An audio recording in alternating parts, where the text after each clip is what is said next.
ഇവിടെ നമ്മൾ എന്താ ചെയ്യണത്? നമ്മൾ ഡയറക്റ്റ് മാർക്കറ്റിൽ നിന്ന് ഷെയർ മാർക്കറ്റിൽ നിന്ന് ഷെയർ ഹോൾഡ് ചെയ്യുക ചെയ്യുന്നത്. ഇത് IPO സാധാരണ കമ്പനികൾ IPO പോകാത്ത സാധാരണ കമ്പനികൾ നമുക്ക് ഡയറക്റ്റ് ഷെയർ വാങ്ങാം.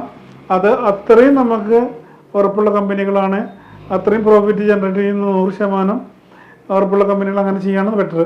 അല്ലെങ്കിൽ ഏറ്റവും കൂടുതൽ ഇൻഡിവിജ്വൽ ഈ പ്രോജക്റ്റ് വൈസ് ആയിട്ട് ഇൻവെസ്റ്റ് ചെയ്യാം.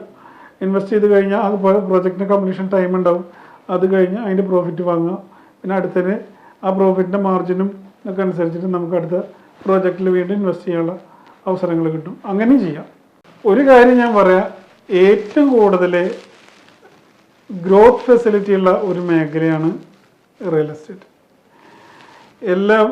നമ്മളിപ്പോൾ ഈ ലോകത്തിലെ ഓരോ കാര്യങ്ങൾ ഒബ്സർവ് ചെയ്താൽ നമുക്ക് കാണാൻ പറ്റും. ഇന്ത്യയിലാണെങ്കിലും ലോകത്തിലാണെങ്കിലും പല തരത്തിലുള്ള ബിസിനസ്സും തുടങ്ങിയിട്ട് അവർ വലിയ മഹാവൃക്ഷമായിട്ട് പന്തലിച്ചിട്ടുള്ള പല കമ്പനികളും അവർക്ക് ഇപ്പോൾ ഒരു ബിസിനസ് റിയൽ എസ്റ്റേറ്റ് ബിസിനസ് ആവുക. അപ്പോൾ റിയൽ എസ്റ്റേറ്റ് ബിസിനസ് ലാഭമുള്ള ബിസിനസ്സാണ്. നമ്മൾ ശ്രദ്ധിച്ച് അതിൽ ഇൻവെസ്റ്റ് ചെയ്ത് കഴിഞ്ഞാൽ നല്ല റിട്ടേൺ നമുക്ക് എടുക്കാൻ പറ്റും.